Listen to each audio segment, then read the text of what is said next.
Hello guys, welcome back. तो देखो, आज हम लोग बात करने वाले हैं irreducibility of polynomial over finite field Z P. ठीक है, जेड पी एक फाइनाइट फील्ड है जहाँ पी हमारा प्राइम होता है। तो काफ़ी इंपॉर्टेंट लेक्चर है ये। जेड पी में बहुत ही आसानी के साथ में इररिड्यूसिबिलिटी को चेकआउट किया जा सकता है। ठीक है, और इसको हम लोग कनेक्ट करेंगे फील्ड के साथ में, क्योंकि एक तरह का फील्ड ही है। और फील्ड के लिए हम लोगों ने लास्ट लेक्चर में बहुत ही इंपॉर्टेंट रिजल्ट देखा था। ठीक है, उसको भी रिकॉल करेंगे। तो लास्ट का लेक्चर हमारा जो था इररिड्यूसिबिलिटी ऑफ पोलिनोमियल का और आइजनस्टीन क्राइटेरियन का, वो भी काफ़ी इंपॉर्टेंट था। आप ज़रूर देख लीजिएगा, काफ़ी हेल्पफुल है और बहुत ही नॉलेजेबल है। ठीक है, तो अब देखो, इसको मैं कनेक्ट कर रहा हूँ फील्ड के साथ में। तो फील्ड के साथ में इसको कनेक्ट करेंगे जी। उसके बाद कुछ रिजल्ट्स भी यहाँ पे देखेंगे, इंपॉर्टेंट रिजल्ट्स आप देखोगे। ठीक है, कुछ इंपॉर्टेंट फैक्ट्स भी आप देखेंगे, तो बहुत मज़ा आएगा। लास्ट तक ज़रूर देखिएगा। ओके, तो हम लोग देखो, जो डेफिनेशन ऑफ इररिड्यूसिबिलिटी ऑफ फील्ड पढ़े थे ना, ये बहुत ही आसान था, क्योंकि फील्ड के केस में इररिड्यूसिबिलिटी को समझना बहुत ही इजी है। देखो, इन जनरल रिंग में भी समझना इजी है, क्योंकि रिंग में हम लोग यूनिट्स के टर्म में बात करते हैं। ठीक है, लेकिन फील्ड में इसलिए समझना इजी हो जाता है कि फील्ड में सिंपली आपका जो 10th क्लास का अलजेब्रा है ना, कि एक आपके पास में पोलिनोमियल है। ठीक है, कोई क्वाड्रेटिक या क्यूबिक पोलिनोमियल है और आपने उसको दो अलग अलग फैक्टर में तोड़ दिया, तो आप बोलते हो इसका फैक्टराइजेशन हो गया। तो जिसका भी फैक्टराइजेशन हो जाएगा वो होगा रिड्यूसिबल। नाम से ही क्लियर है, वो क्या होगा? रिड्यूसिबल। और अगर वो रिड्यूसिबल नहीं है, अगर फैक्टर में नहीं टूट रहा है, तो वो इरिड्यूसिबल होगा। तो फील्ड में इसको समझना काफ़ी आसान है।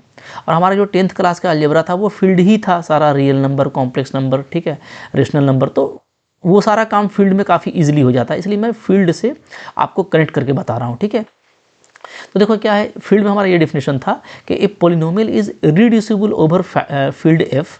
ठीक है, किसी फील्ड एफ में कोई पोलिनोमियल हमारा क्या होगा? इररिड्यूसिबल होगा। समझिएगा बात को। ठीक है, अगर फील्ड एफ में होगा तो कंसिक्वेंटली वो फाइनाइट फील्ड जेड पी में भी होगा, क्योंकि जेड पी भी हमारा क्या है? हमारा एक फील्ड ही है। ठीक है, अच्छा, कब होगा इरिड्यूसिबल?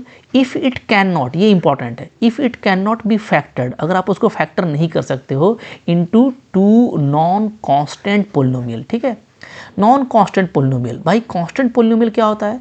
तो 2, 3, 4, तो ये सब का वैल्यू नहीं है। नॉन कांस्टेंट पोलिनोमियल यानी अगर आपका पोलिनोमियल अगर x के फंक्शन में है, तो आपके पास में जो फैक्टर मिलना चाहिए वो भी दो अलग अलग पोलिनोमियल में x के टर्म में मिलना चाहिए। ठीक है, ये दोनों सेम हो, कोई दिक्कत नहीं है, लेकिन फैक्टर होना चाहिए।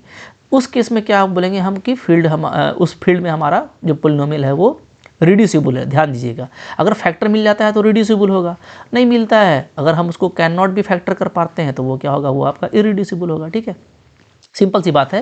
यही मैंने यहाँ पे देखो रेड कलर से लिख दिया है कि अगर हमको दो फंक्शन मिलता है, देखो फंक्शन ऑफ एक्स का बात कर रहे हैं, कांस्टेंट का बात नहीं।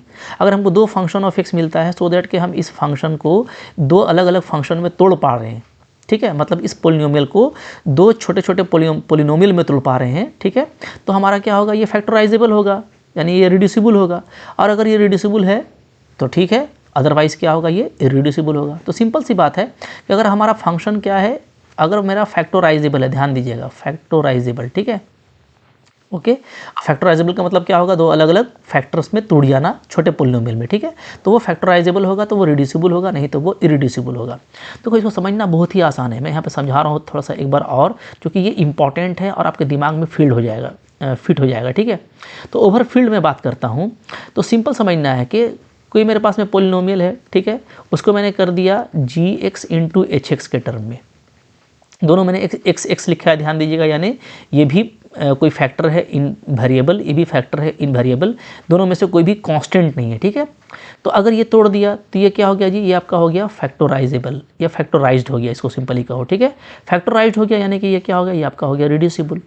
ठीक है, बिल्कुल छोटी सी बात है। ओके, और अगर मैंने किसी को इसमें नहीं तोड़ पाया, ओवर फील्ड में बात कर रहा हूँ। ठीक है, अगर मैं इस तरह से नहीं तोड़ पाया, तो इसका मतलब क्या? इसका मतलब हो गया नॉट फैक्टराइज्ड, कि ये फैक्टराइज्ड नहीं हुआ।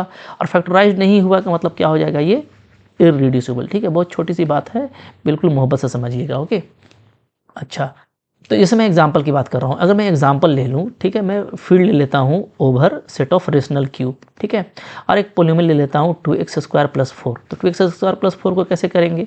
तो हम लोग बस ऐसा ही कर सकते हैं, और कोई हमारे पास में ऑप्शन नहीं है। ठीक है, ओवर रेशनल ये दो अलग अलग फंक्शंस में नहीं टूटेगा।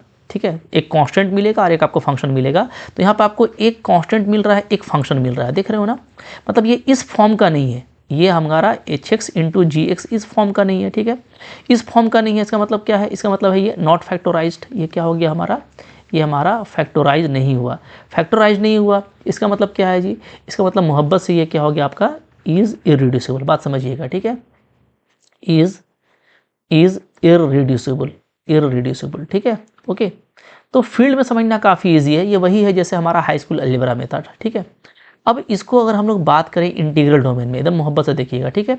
अगर मैं इधर ले लेता हूँ इंटीग्रल डोमेन, तो इंटीग्रल डोमेन में चूँकि ये एक रिंग है इंटीग्रल डोमेन, ठीक है, फील्ड नहीं है। हर इंटीग्रल डोमेन आपका फील्ड नहीं होता है, पता है आपको, ठीक है। तो सिंपली इंटीग्रल डोमेन की बात करें और सेट ऑफ इंटीजर की बात करें, ठीक है, ओवर सेट ऑफ इंटीजर, तो इसी को आप देखिएगा 2x² + 4 को तो हम लोग कैसे लिखते हैं, हम लोग लिखते हैं क्या, 2x² + 2 ऐसे लिखते हैं, ठीक है। अब यहाँ पे देखो 2 हमारा क्या है, जेड के केस में नॉन यूनिट है, ध्यान दीजिएगा, हाँ। क्यू के केस में 2 हमारा यूनिट है, चूँकि 2 का मल्टीप्लिकेटिव इन्वर्स मिलता है क्यू के केस में, लेकिन जेड के केस में इसका मल्टीप्लिकेटिव इन्वर्स नहीं मिलता, ठीक है, ये भी हमारा नॉन यूनिट है, ओके। और डेफिनेशन क्या कहता है कि अगर रिंग में किसी भी पोलिनोमियल को आप 2 नॉन यूनिट में फैक्टर कर देते हो तो वो क्या हो जाएगा, वो रिड्यूसिबल हो जाएगा, ठीक है, ये फैक्टर हो गया। वहाँ पे वो फैक्टर नहीं हो रहा था, लेकिन यहाँ पे दोनों नॉन यूनिट आ गया ना, तो ये आपका क्या हो गया, ये आपका फैक्टोराइज हो गया, फैक्टोराइज्ड, ये फैक्टोराइज्ड हो गया, ठीक है। यहाँ पे हम इसको नॉट फैक्टोराइज्ड नहीं बोलेंगे क्योंकि हमको 2 नॉन यूनिट मिल गया है, बात समझिएगा। वहाँ पर 2 यूनिट नहीं था। असल में फील्ड के केस में आपको यूनिट तभी मिलेगा जब आपको इस तरह का एक्स के टर्म में आपको फैक्टर मिलेगा, यानी नॉन कांस्टेंट पोलिनोमियल मिलेगा तभी यूनिट मिलेगा। ये सब पे मैं बात कर चुका हूँ, जस्ट एक बार आपको रिकॉल करवा रहा हूँ, ठीक है। तो हमको दोनों अगर एक्स के टर्म में मिलता है तो दोनों आपका जो है डेफिनेटली नॉन यूनिट होगा, लेकिन अगर कोई भी एक कांस्टेंट मिल जाता है तो फील्ड में कोई भी कांस्टेंट क्या होता है हमारा, वो एक यूनिट होता है, तो फिर दोनों नॉन यूनिट नहीं मिलेगा तो वो फिर क्या होगा, नॉट फैक्टराइज्ड होगा, ठीक है। दोनों नॉन यूनिट मिल गया यानी वो फैक्टराइज्ड है। तो यहाँ पे कहूँगा हेंस क्या मैं कहूँगा कि इस केस में 2x² + 4 क्या है, ये आपका रिड्यूसिबल है, is reducible, reducible over set of integer. तो ये बात किए थे आपको, ठीक है, कि इंटीग्रल डोमेन में थोड़ा सा बस आपको डेफिनेशन को पकड़ के चलना पड़ेगा, लेकिन फील्ड के केस में आप बहुत कंफर्टेबल हैं। आप बस 2 अलग अलग फैक्टर में तोड़ के देखिए, टूट जाता है तो रिड्यूसिबल, नहीं टूटता तो इरिड्यूसिबल, ठीक है। तो ये पहली बात है जो हमारा जेडपी में भी अप्लाई होगा, जो हमारा जेडपी में भी अप्लाई होगा। और यहाँ पे मेरे को डिफरेंस बताने का यही पर्पस है कि ऐसा नहीं कि फील्ड वाला ही दिमाग में रच बस जाए और इंटीग्रल डोमेन छूट जाए, ठीक है, क्योंकि इंटीग्रल डोमेन और फील्ड में वही रिश्ता है ना जो हाई स्कूल और हायर अलजेब्रा में है, ठीक है। जो हमारा फील्ड है ये सिंपली क्या बोलो, ये आपका हाई स्कूल अलजेब्रा है, ठीक है। जैसे आप हाई स्कूल में करते थे वैसे ही करो, बिंदास, कोई दिक्कत नहीं है। लेकिन इंटीग्रल डोमेन जैसे ही आएगा ना तो ये आपका हायर अलजेब्रा हो जाएगा, ठीक है। तो यहाँ पे आपको थोड़ा सा जो रिंग का जो प्रॉपर डेफिनेशन है इरिड्यूसिबिलिटी वगैरह का, उसको आपको लेके चलना पड़ता है, ठीक है। इसलिए मैं बार बार कंपेयर करता हूँ ताकि दिमाग में बात फिट रहे। क्लियर है जी, चलिए। तो अब आते हैं जेडपी की तरफ। अब जेडपी का कुछ इंटरेस्टिंग यहाँ पे 1 to 1 बात करेंगे हम लोग, क्योंकि हम लोग यहाँ पे इरिड्यूसिबिलिटी ऑफ पोलिनोमियल का बात कर रहे हैं ना, तो 1 to 1 में आपसे बात करूँगा। 1 डिग्री पोलिनोमियल, 2 डिग्री और 3 डिग्री का एक जैसा रिजल्ट होता है, 3 से बड़ा क्या होगा उस पर भी, ठीक है। तो यहाँ पे देखो 1 to 1 हम लोग यहाँ पे कुछ इंपॉर्टेंट रिजल्ट पे बात करें। सो फर्स्ट रिजल्ट यहाँ पे क्या है, बोलता है ए 1 degree polynomial is always irreducible over any field, ठीक है। ये आपको ध्यान देने वाली बात है। बोलता है 1 डिग्री का जो पोलिनोमियल है ना वो हमेशा इरिड्यूसिबल होगा ओवर एनी फील्ड, ठीक है। आप बोलोगे भाई ये क्या नया बात है सर, ये तो हम लोग पहले से जानते हैं। तो भाई आप हाई स्कूल अलजेब्रा में पढ़े हो, ठीक है, इसलिए आप जानते हो। और फील्ड हमारा कंफर्टेबल जोन है, ये हाई स्कूल अलजेब्रा का ही जोन होता है, ठीक है। जैसे हम लोग एग्जाम्पल की बात करें, मैं एग्जाम्पल लेके दिखा रहा हूँ, ठीक है। कोई भी 1 डिग्री पोलिनोमियल, मान लो हमारे पास में कैसा है, ax + b है, ठीक है। तो ax + b है, या मान लो हमारे पास में सिंपली x + 2 है, ठीक है, कोई भी इस तरह का, या मान लीजिए हमारे पास में 3x + 5 है, ठीक है, या 5x - 3 है, कुछ भी इस तरह का। तो ये जो हमारा 1 डिग्री पोलिनोमियल है, ठीक है, ये क्या है आपका, ये इरिड्यूसिबल है, इज़ इरिड्यूसिबल, इरिड्यूसिबल, ठीक है, ओवर फील्ड, किसी भी फील्ड में है, ठीक है। और अगर आप फाइनाइट फील्ड की बात कर रहे हो तो ओवर जेडपी, ठीक है, कोई भी जेडपी लीजिएगा तो उसमें भी ये क्या होगा आपका इरिड्यूसिबल होगा। इसलिए कि हम लोग इसको किसी भी 2 अलग अलग पोलिनोमियल में तोड़ ही नहीं सकते हैं, क्योंकि इसका डिग्री खुद 1 है। तो टूटेगा तो जाहिर सी बात है कि कहीं पे अगर कुछ कॉमन निकलेगा भी तो कांस्टेंट निकलेगा, ठीक है। जैसे मान लो मैं ले लेता हूँ, ठीक है, इस तरह का कोई, अगर मान लो मेरे पास में 5x प्लस 10 है तो हम कॉमन लेंगे भी तो 5 आएगा, x प्लस 10 आएगा, x प्लस 2 बचेगा, ठीक है। तो आप देख पा रहे हो कि दो अलग अलग आपको फंक्शन में नहीं टूट रहा है, ठीक है। तो ये आपका नॉट फैक्टोराइज है, ठीक है, नॉट फैक्टोराइज्ड, ये हमारा सिंपली फैक्टोराइज नहीं हो रहा है, ठीक है, ओवर फील्ड, ओवर एफ, ठीक है, ओवर एफ बोल के या ओवर जेड पी, ठीक है। तो फैक्टोराइज नहीं है, इसलिए क्या है आपका इरिड्यूसिबल है, ओके। लेकिन आपको यहाँ पे फिर से मैं वो चीज़ दोहराऊंगा, नोट वाली बात, कि ये आपका फील्ड में कंफर्टेबल है, ठीक है। अगर यही हमारा इंटीग्रल डोमेन हो जाएगा तो इसमें ये अलग हो जाएगा, ठीक है। इंटीग्रल डोमेन की बात करें, ठीक है, तो integral domain over set of integer अगर हम जेड में बात करें तो यही जो मेरा 5x प्लस 10 है, 5x प्लस 10, ये कैसे लिखा जाएगा, ये लिखा जाएगा 5x प्लस 2, ठीक है, ऐसा लिखा जाएगा। अब आपको पता है ओवर सेट ऑफ इंटीजर ये भी हमारा नॉन यूनिट है, नॉन यूनिट, ठीक है, यूनिट नहीं है ये, और ये फंक्शन है तो ये तो हमारा यूनिट है ही नहीं, ठीक है, नॉट यूनिट, तो ये दोनों यूनिट नहीं है। अगर यूनिट नहीं है ये दोनों तो इसका मतलब क्या है कि दो नॉन यूनिट में ये फैक्टराइज हो रहा है, तो ये हमारा यहाँ पे फैक्टोराइज्ड कहा जाएगा, फैक्टोराइज्ड, ठीक है। और अगर फैक्टोराइज्ड हो रहा है, क्या लिख दिया मैंने, फैक्टोराइज्ड लिखिएगा, ठीक है, फैक्टोराइज्ड। और अगर ये फैक्टोराइज्ड हो रहा है इसका मतलब क्या है कि ये आपका रिड्यूसिबल है, क्या है, रिड्यूसिबल, ठीक है। तो ये ध्यान देना है बस आपको थोड़ा सा कि इंटीग्रल डोमेन में हल्का सा चेंज करता है, लेकिन यहाँ पे फील्ड के लिए बात कर रहे हैं, इसलिए फील्ड पे आप बिल्कुल कंफर्ट जोन में रहिए, जो आप पढ़ रहे थे वो, ठीक है, क्लियर है। तो 1 डिग्री पोलिनोमियल हमारा क्या होगा जी, ऑलवेज इरिड्यूसिबल होगा ओवर एनी फील्ड, ठीक है। अच्छा, अब आ जाओ 2 डिग्री पे, क्योंकि हम 1 to 1 कर रहे हैं, पहले 1 डिग्री करेंगे, फिर 2-3 डिग्री, 2-3 डिग्री से ज़्यादा क्वेश्चन आता है, ठीक है, और 3 से बड़ा डिग्री वाले को भी देखने वाले हैं। तो अब देखो यहाँ पे हमारा फिर सेकंड आ रहा है 2 और 3 डिग्री के लिए। तो ये क्या बोलता है, तो यहाँ पे ध्यान दीजिएगा, ये बोलता है कि ए पोलिनोमियल ऑफ डिग्री 2 और 3 इज़ रिड्यूसिबल ओवर जेड-पी, ठीक है। अब जेड-पी में आ जाते हैं डायरेक्टली, चूँकि जेड-पी के लिए हमको पढ़ना है। तो पोलिनोमियल ऑफ डिग्री 2 और 3 वेरी इंपॉर्टेंट है, ये ध्यान दीजिएगा ना, ठीक है, इससे हमारा बहुत सारा क्वेश्चन एग्जाम में बनेगा। 2 और 3 डिग्री का जो पोलिनोमियल है वो रिड्यूसिबल होगा if and only if, double implication है, इसका मतलब क्या होता है, इसका मतलब होता है इफ़ एंड ओनली इफ़, ठीक है, if and only if it has roots in Z P, ठीक है। अच्छा, रूट्स मिलने का मतलब क्या होता है, ये भी हाई स्कूल अलजेब्रा ही है कि अगर हमको fx इक्वल टू 0 मिल जाता है, ठीक है, क्योंकि जेड-पी का 0 क्या होता है, 0 ही होता है। तो अगर fx इक्वल टू आपको 0 मिल जाता है for some x belongs to Z P, ठीक है, ठीक है, तो इसका मतलब है कि रूट मिलना। अगर रूट मिल गया तो वो क्या है, वो आपका रिड्यूसिबल है। रूट मिल गया इसका मतलब वो रिड्यूसिबल है। सिंपल ये देखो कि मैं आपको समझा रहा हूँ यहाँ पे मोहब्बत से, ठीक है, रूट्स मिल गया, रूट्स, ठीक है, एग्जिस्ट्स। अगर आपको रूट एग्जिस्ट किया इसका मतलब क्या है, इसका मतलब है कि ये फैक्टराइजेबल है, ये फैक्टराइज्ड हो रहा है, ठीक है। अगर ये फैक्टराइज्ड हो रहा है इसका मतलब क्या है कि ये आपका रिड्यूसिबल है, ठीक है। तो बहुत बड़ा कोई रॉकेट साइंस नहीं है, ठीक है, इसलिए मैं आपको बोल रहा हूँ कि बिल्कुल कॉम्फर्ट जोन में रहिएगा। रूट एग्जिस्ट करने का मतलब क्या है कि इफ़ x इक्वल टू ए, मान लो हमारा एक रूट है, इज़ रूट, ठीक है। ये कैसे पता चलेगा, ये ऐसे पता चलेगा कि हमारा एफ ए क्या हो गया, 0 हो गया, ठीक है। अगर हमारा एफ ए 0 हो जाता है इसका मतलब क्या है, x इक्वल टू एक रूट होगा, ठीक है, ओके। अगर x इक्वल टू ए एक रूट होगा तो इसका मतलब है नो डाउट कि x माइनस ए क्या होगा, एक फैक्टर होगा, इज़ ए फैक्टर। ये क्या होगा जी, ये आपका फैक्टर होगा। अगर हम लोग इसका यूज़ करेंगे तो यहाँ से हम लोग क्या कर पाएंगे, हम लोग जो फंक्शन है उसको हम लोग तोड़ पाएंगे, x minus a and some another factor gx, ठीक है, इस तरीके से तोड़ पाएंगे। और अगर इस तरीके से आप तोड़ देते हो, ठीक है, तो ये क्या हो गया, आपको फैक्टराइजेबल हो गया, ठीक है, फैक्टराइज्ड हो गया, और फैक्टराइज्ड हो गया, फैक्टराइज्ड हो गया। और अगर ये आपका फैक्टराइज्ड हो गया इसका मतलब ये क्या है, ये आपका रिड्यूसिबल है, ठीक है। तो रिड्यूसिबल को देखना बहुत आसान है, और अगर ऐसा नहीं हो पाता है तो वो इरिड्यूसिबल होगा। तो यहाँ पे देखो ये बात लिखी हुई है, ठीक है, अदरवाइज, इसको मैं ऐसे कर देता हूँ, ठीक है, बॉक्स कर देता हूँ, अदरवाइज पोलिनोमियल ऑफ डिग्री 2 और 3 इज इरिड्यूसिबल, ठीक है, ओके। अदरवाइज क्या होगा, ये इरिड्यूसिबल होगा, ये आपको ध्यान देना है, ठीक है जी, ओके। तो रिड्यूसिबल कब होगा, सिंपली अगर हमको कोई रूट मिलता है, ये ध्यान दीजिएगा। हाँ, रिड्यूसिबल कब होगा, 2 और 3 डिग्री का पोलिनोमियल को चेक कर रहे हो ओवर जेड-पी, तो ये रिड्यूसिबल तब होगा जब आपको रूट मिलेगा, ठीक है। और अगर रूट नहीं मिल रहा है, ठीक है, तो वो क्या होगा, वो आपका सिंपली इरिड्यूसिबल हो जाएगा। तो अब मैं इसको आपको यहाँ पे दिखा रहा हूँ एक क्वेश्चन के थ्रू, बहुत ही इंपॉर्टेंट क्वेश्चन है, ध्यान दीजिएगा, ठीक है, यहाँ पे थोड़ा अच्छा डिस्कशन होगा।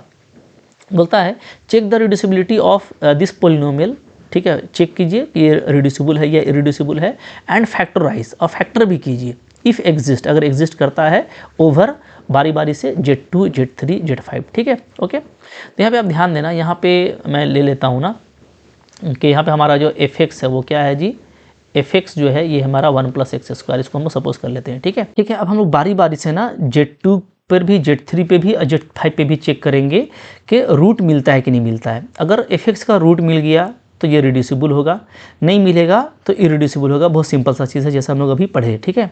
तो Z2 में कैसा कैसा एलिमेंट होता है आपको पता है। Z2 में एलिमेंट होता है हमारा सिंपली 0 होता है और 1 होता है, ठीक है। Z3 में कैसा कैसा एलिमेंट होता है जी, 0 होता है, 1 होता है, 2 होता है। और Z5 में कैसा कैसा एलिमेंट होता है, 0 1 2 3 और 4 तक होगा, ठीक है। सेट ऑफ रेसिड्यूज होता है। ओके, अच्छा, अब देखो पहले हम लोग Z2 वाले पे चेक कर रहे हैं, ठीक है। तो Z2 वाले पे चेक कर रहा हूँ मैं, हम आराम से देखिएगा मोहब्बत से। हाँ, तो हमको यहाँ पे दो वैल्यू पुटअप करना पड़ेगा x का, एक 0 एक 1, ठीक है।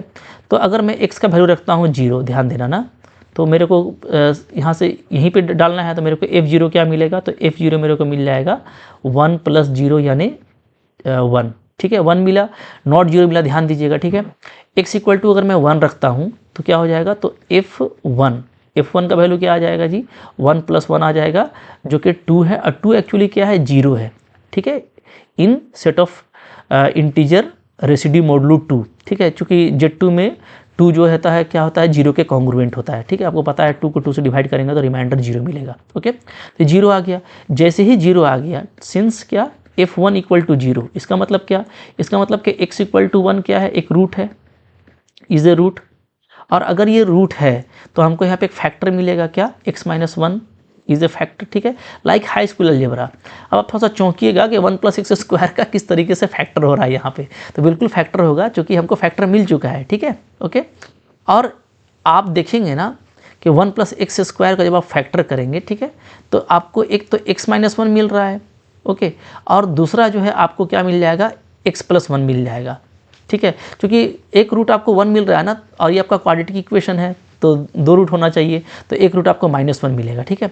चलो अब मैं आपको ऐसे दिखा रहा हूँ, देखो अभी ये तो रूट हो गया, x = 1 रूट हो गया, तो हमको यहाँ पे रूट चूँकि एग्जिस्ट कर रहा है, ध्यान दीजिएगा क्या है यहाँ पे इंपॉर्टेंट बात, कि आपका रूट एग्जिस्ट कर रहा है, हियर रूट एग्जिस्ट, ठीक है।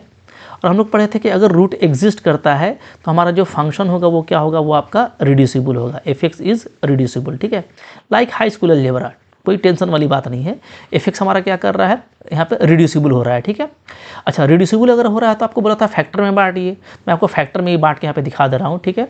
नाउ अब आप देखो एकदम मोहब्बत से, ठीक है, 1 + x² है ना, इसको हम लोग क्या लिख सकते हैं, इसको हम लोग ऐसे लिख देते हैं x² + 1, ठीक है। और इसको मैं लिख देता हूँ क्या, x² - 1 लिख सकते हैं, बिल्कुल लिख सकते हैं, क्योंकि आप मॉडुलो 2 पे काम कर रहे हो, और मॉडुलो 2 पे क्या होता है, मॉडुलो 2 पे 1 जो है ना वो कॉन्ग्रुएंट टू -1 होता है मॉडुलो 2, ठीक है। तो यानी हम लोग क्या कर सकते हैं, मोहब्बत से 1 को हटा करके -1 लिख सकते हैं, ठीक है जी, लिख दिया हम लोगों ने। अच्छा, अब यहाँ पे थोड़ा सा मैं स्पेस भी ले लेता हूँ, थोड़ा सा हम लोगों को स्पेस यहाँ पे चाहिए होगा, चलो ठीक है। अब देखो ये आपका हो गया, तो अब आप मोहब्बत से देखो x² - 1 है, इसको तो आप फैक्टर कर ही सकते हो ना आराम से, किस में हो जाएगा, अब ये फैक्टर हो जाएगा x - 1 × x + 1, ठीक है, हो गया फैक्टर। 1 + x² हमारा क्या हो गया, फैक्टर हो गया, तो दिस इज़ द फैक्टर, ठीक है। तो फैक्टराइज भी हम लोग करके देख लिए, और कितने आसानी के साथ में हुआ आप ये भी देखेंगे, और यहाँ से आपको पता चलेगा कि x - 1 भी एक रूट है, तो नो डाउट अगर x = 1 रूट है, तो अभी मैंने आपको बताया कि 1 कॉन्ग्रुएंट टू -1 होता है, तो भाई x = -1 भी एक रूट होगा, इज ए रूट, ठीक है। ये सब हम लोग बस देख रहे हैं रूट ऑफ fx, ठीक है, मॉड 2, चूँकि हम लोग यहाँ पे मॉडुलो 2 में बात कर रहे हैं, तो मॉडुलो 2 लगा दीजिएगा, ठीक है। बात समझ में आ रही है, तो बिल्कुल आराम से देखो कैसे आपने देखा कि ये जो हमारा पोलिनोमियल है 1 + x², ये क्या है, Z2 में रिड्यूसिबल है, ठीक है।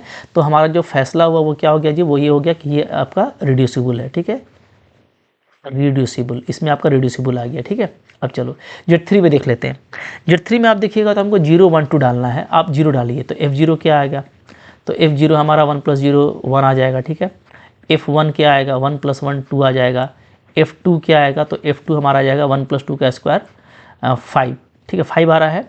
और मॉडुलो सिस्टम 3 में 3 से इसको डिवाइड करोगे तो हमारा रिमाइंडर 2 आ जाएगा, so it is equal to 2, ठीक है, मॉड 3।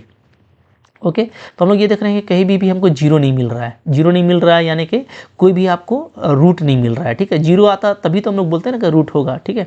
तो हियर हम लोग लिख सकते हैं क्या कि f x equal to not equal to 0 for all x belongs to Z3। ठीक है, Z3 के किसी भी एलिमेंट के लिए हमको ये नहीं मिला, दैट मीन्स रूट एग्जिस्ट नहीं कर रहा है। ठीक है, रूट नॉट एग्जिस्ट। अब रूट एग्जिस्ट नहीं कर रहा है इसका मतलब क्या है कि हमारा जो यहाँ पे एफ एक्स है ना, कौन, एक्स स्क्वायर प्लस 1, ये क्या है आपका, ये आपका इररिड्यूसिबल है, इररिड्यूसिबल रिड्यूसिबल ओवर Z3। ये भी आप देखिए। ठीक है, एक ही फैक्टर है, सेम फैक्टर है आपका, सेम पोलिनोमियल है, जो कि एक फील्ड में रिड्यूसिबल है तो दूसरे फील्ड में क्या हो गया है, इररिड्यूसिबल हो गया है। This is the beauty of high school and higher algebra. ठीक है, तो अब आप हायर अलजेब्रा में जब आप मॉडुलस सिस्टम में देखते हो तो आपको बहुत मज़ा आ रहा है। एक ही पोलिनोमियल है, फील्ड चेंज कर दे रहे हैं तो उसका नेचर चेंज कर जा रहा है। एक फील्ड में वो रिड्यूसिबल है तो एक में वो क्या है, इरिड्यूसिबल है। और फील्ड भी बहुत ज़्यादा चेंज नहीं कर रहे हैं, बल्कि हम लोग एक ही तरह का फाइनाइट फील्ड है, बस प्राइम वैल्यू चेंज कर रहे हैं। ठीक है, और एक को देख लेते हैं, Z5 को भी देख लेते हैं। Z5 में ये सब एलिमेंट होता है, चेकआउट कर लो यहाँ पे भी। ठीक है, यहाँ पे आप देखोगे तो क्या क्या आएगा हमारा, यहाँ पे F0 से वैल्यू क्या आ जाएगा जी, 1 आएगा। ठीक है, F1 से क्या वैल्यू आ जाएगा, F1 से 1 + 1 2 आ जाएगा। ठीक है, F2 से वैल्यू क्या आ जाएगा, 1 + 2 का स्क्वायर 5 आ जाएगा। देखो अब 5 हमारा क्या हो गया, 0 हो गया, ध्यान देना। ठीक है, तो फिर आप देखोगे F3 से क्या आ जाएगा, तो 1 + 9 10 आ जा रहा है, ध्यान दीजिएगा। ठीक है, यहाँ पे सारा वैल्यू यहाँ पे डाल रहे हैं, हाँ, 1 + x स्क्वायर में, तो 1 + 3 का स्क्वायर 9, यानी 1 + 9 10 आ रहा है। तो ये अगेन आपका क्या होगा, मॉडुलो सिस्टम 5 में 0 हो जाएगा। ठीक है, क्योंकि आप मॉडुलो 5 पे काम कर रहे हो। ओके, अच्छा F4 क्या होगा हमारा, तो F4 हो जाएगा 1 + 14 यानी 17। ठीक है, और 17 अंडर मॉडुलो 5 क्या होगा, ये आपका 2 के बराबर होगा। तो अब हमको यहाँ पे देखना ये है कि यहाँ पे भी हमको 2 रूट मिल रहा है, एक 2 पे ये 0 हो रहा है। ठीक है, और एक 3 पे 0 होता है, हमको 2 रूट मिल रहा है। ठीक है, 2 रूट मिल रहा है यानी आपको ये फैक्टर ही बता दिया। तो ये यहाँ पे थोड़ा सा इंटरेस्टिंग चीज़ है, तो इसको देखिए, मज़े से मज़ा कीजिए यहाँ पे। ठीक है, तो यहाँ पे 2 रूट एग्जिस्ट कर रहा है, 2 रूट एग्जिस्ट, 2 रूट एग्जिस्ट। ठीक है, कौन कौन मिल रहा है हमको, एक मिल रहा है x = 2 और एक हमको मिल रहा है x = 3। ठीक है, तो यहाँ पे आपको फैक्टर मिल जाएगा, क्या मिल जाएगा, फैक्टर्स कौन कौन हो जाएगा, x - 2 x - 3। देखिए अब ये आपके लिए बिल्कुल जो है नया तरह का चीज़ आपको लग रहा होगा, लेकिन आप इसको मज़ा लीजिए, एंजॉय कीजिए कि हम लोग ये देख रहे हैं कि 1 + x स्क्वायर जो है ना, ये फैक्टर हो गया है किसमें, x - 2 में और x - 3 में, किसमें भाई, मॉडुलो 5 में। मॉडुलो 5 में ये फैक्टर हो गया। ठीक है, क्योंकि हम लोग Z5 पे काम कर रहे थे।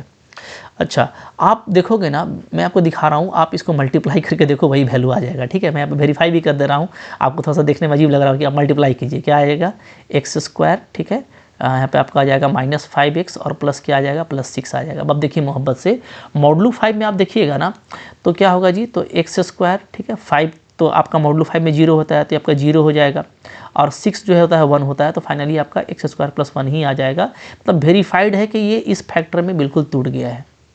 ठीक है, तो हम लोग ये देख पा रहे हैं कि Z5 में भी ये क्या हो गया, फैक्टराइज्ड हो गया। फैक्टराइज्ड हो गया यानी कि ये क्या है, यानी ये रिड्यूसिबल है। Therefore f(x) is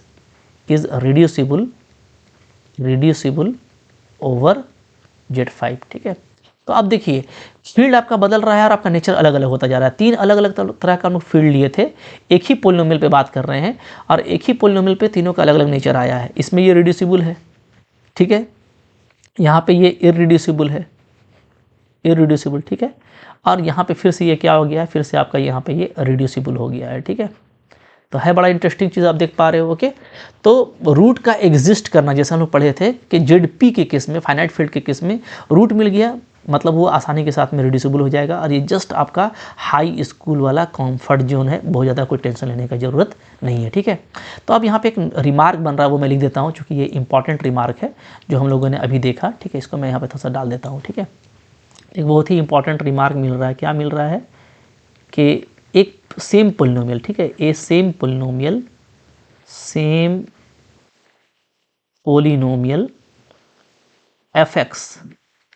f(x) is reducible for some field and may be irreducible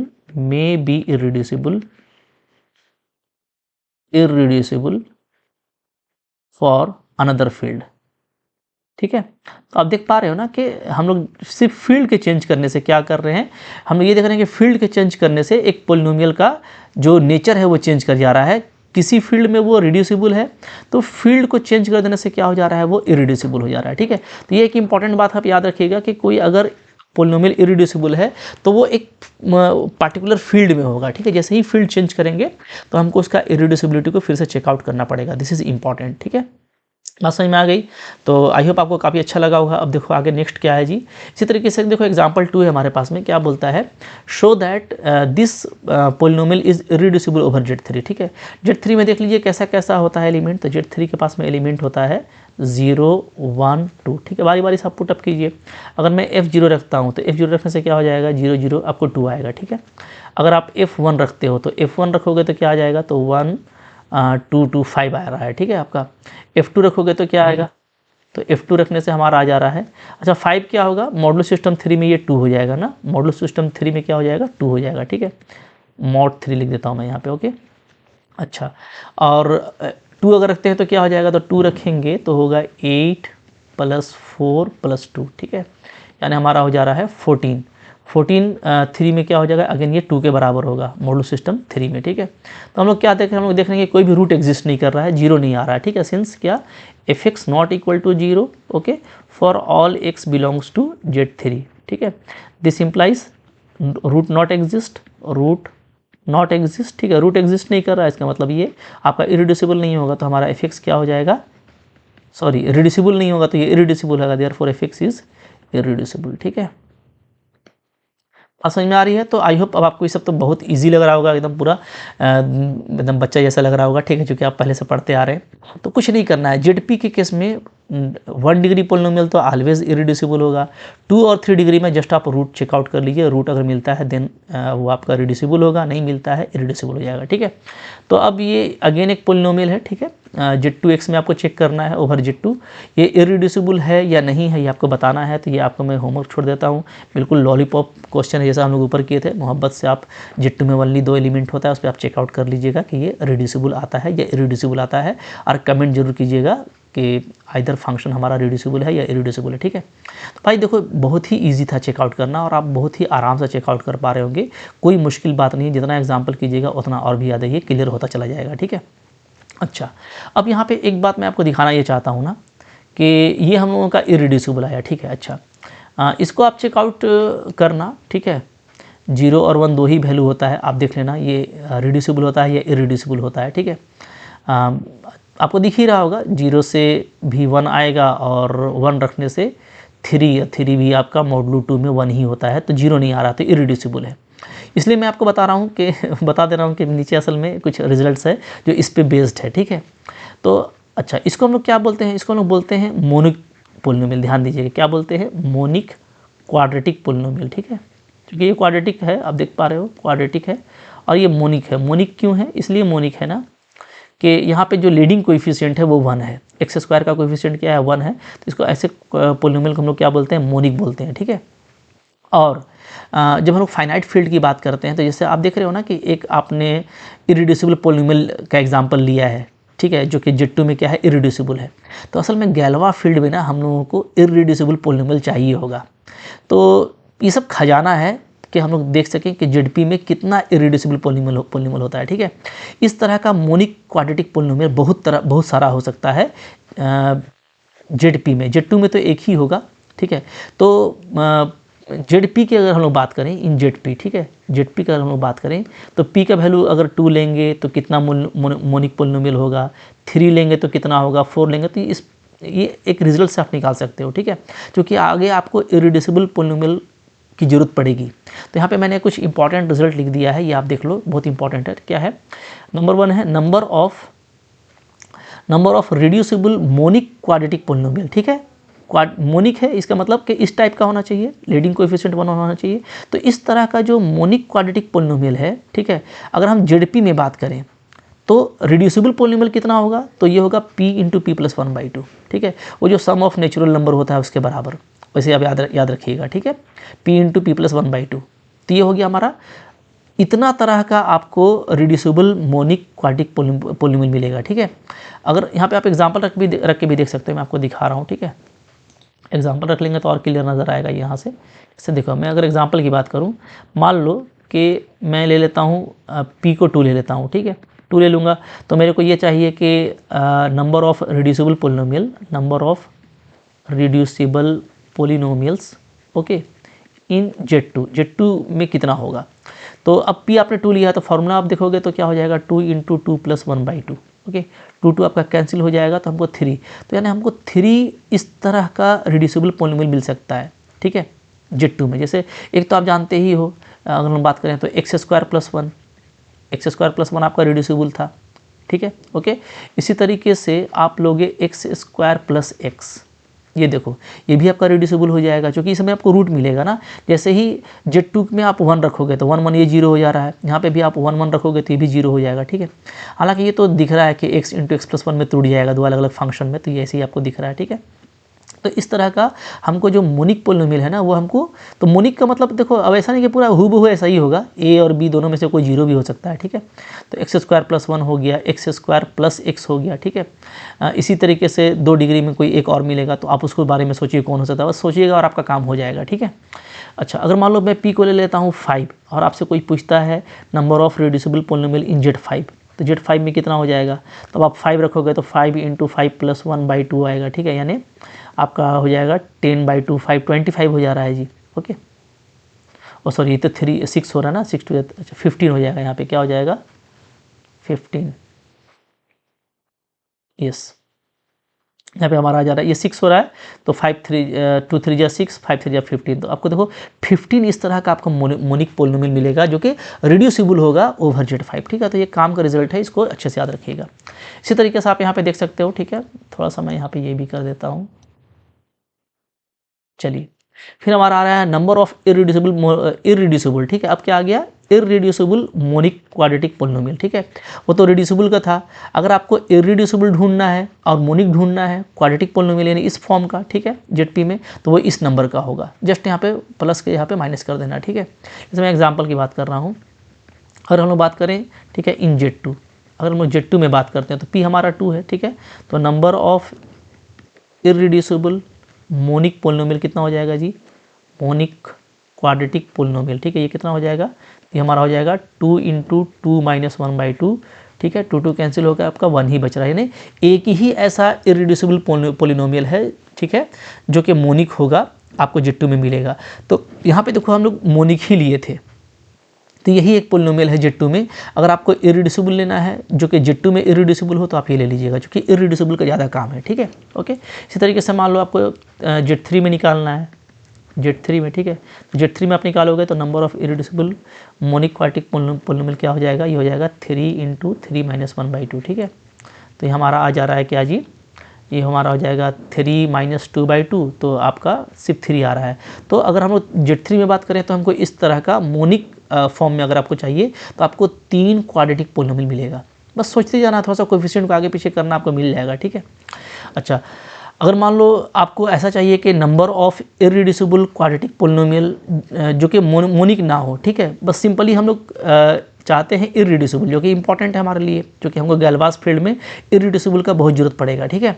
तो अगर हमको इरिड्यूसिबल चाहिए क्वाड्रेटिक पोलिनोमियल, मोनिक हो चाहे ना हो, ठीक है, तो वो कितने होंगे, मतलब that is of the form, अब ये इस तरह का फॉर्म का हो जाएगा, ठीक है। मैं आपको लिख देता हूँ, मोनिक चूँकि नहीं है ना, तो आपका ये इस तरह का होगा ax² + bx + c, ठीक है। अब यहाँ पे मोनिक नॉन मोनिक सारे ही आ गए, तो सारे ही इरिड्यूसिबल क्वाड्रेटिक पोलिनोमियल कितने होंगे ZP में, तो ये होगा आपका p × p - 1 का होल स्क्वायर बाई 2, ठीक है। अब एग्जाम्पल देखो, मान लो मैं अब बात कर रहा हूँ Z2 में, ठीक है, Z2 में बात करूँगा तो क्या हो जाएगा, तो हो जाएगा 2 × 2 - 1/2 का होल स्क्वायर, तो आपको 2 2 कैंसिल हो रहा है, 1 ही आएगा, तो Z2 में तो 1 ही होगा, ठीक है, ओके। जो ऊपर में देखे तो वही होगा। लेकिन जहाँ आप Z3 की बात करोगे तो Z3 में क्या हो जाएगा, तो 3 - 1 का होल स्क्वायर बाई 2, ठीक है। तो ये आपका हो जा रहा है 3 और 4/2, 2 2 जा 4, तो देखो अब यहाँ पे आपको 6 मिल रहा है, ठीक है। इस तरह का कितना होगा, 6 जो है क्वाड्रेटिक पोलिनोमियल होगा इस फॉर्म का, जो कि इरिड्यूसिबल होगा। तो भाई इरिड्यूसिबल को अगर फाइंड आउट करना है ना, तो ये आपके लिए रिजल्ट काफ़ी हेल्पफुल होगा, ठीक है। तो हम लोग 1 डिग्री का देख लिए, 2 और 3 डिग्री का देख लिए। अब 3 डिग्री से अगर बड़ा होगा तो क्या होगा, ये वीडियो लेंथ ज़्यादा हो जा रहा है, कुछ और भी इंपॉर्टेंट बात है जो आपसे करना है उसमें भी, ठीक है, कुछ एग्जांपल्स दिखाने हैं जो कि बहुत क्यूट और बहुत अच्छे लगेंगे आपको, तो इसको अगले लेक्चर में कंटिन्यू कर लेते हैं, ठीक है। तो आज यहीं तक रखते हैं हम लोग। बहुत कुछ आप लोगों ने सीखा होगा, अच्छा लगा होगा, लाइक ज़रूर कीजिएगा, चैनल पे नए हो सब्सक्राइब करके रिकॉर्ड कीजिए, और 1 to 1 सबको पढ़ो। एक बार पढ़ लोगे ना भाई, ring theory, group theory, abstract, linear, कुछ भी टफ नहीं होता। एक बार बस पढ़ने की ज़रूरत है, अच्छे से पढ़ के रखेंगे, फिर दिमाग में ऐसा फिट होगा कि बिल्कुल मोहब्बत से एग्ज़ाम में डील होगा, ठीक है। तो चलो अगले लेक्चर में फिर कंटिन्यू करते हैं। अच्छा, एक सजेशन आपको ये देना था कि अगर आप कोई तैयारी कर रहे हो किसी गवर्नमेंट जॉब की, पीजीटी टीजीटी वगैरह की, ठीक है, ईआरएमएस वगैरह की, या केवीएस वगैरह की, या आप सीएसईआर नेट की तैयारी कर रहे हो, मतलब मैथ्स में आपका ये सिलेबस होना चाहिए, तो उसके लिए डिफरेंट और बहुत अच्छे कोर्सेज़ हैं, स्पेशली झारखंड के लिए तो बहुत सारे कोर्सेज़ हैं। तो मैं आपको सजेस्ट करूँगा ना कि आप मेरा ऐप डाउनलोड कर लीजिए, MSc लर्न ऑनेस्टली, ठीक है। ये आप ऐप डाउनलोड कर लो, वहाँ पे आपको सिस्टेमेटिक कोर्स मिलेगा, कंटेंट के साथ PDF, लॉट ऑफ MCQs, ठीक है। आप मेरे से डाउट पूछ पाओगे, हमेशा प्रैक्टिस वहाँ पे मैं अपडेट कराता रहता हूँ, ठीक है। और आपको वहाँ पे जो है ना एक सिस्टेमेटिक पैटर्न में मिलता है, मतलब आपको पढ़ने में लगेगा ही नहीं कि आप कुछ मुश्किल आपको हो रही है। तो काफ़ी अच्छा फीडबैक भी है डेफिनेटली, वहाँ से आपके लिए पढ़ना काफ़ी फ्रूटफुल होगा। तो कुछ अपने ऊपर भी इन्वेस्ट कीजिए, कुछ खर्च करके अगर आप कुछ गेन कर लेते हैं अच्छा, और आपको डिज़ायरेबल सीट मिल जाती है, तो आपके लिए बहुत बढ़िया रहेगा, ठीक है। चलो मिलते हैं अगले लेक्चर में, पढ़ते रहना। Thank you very much.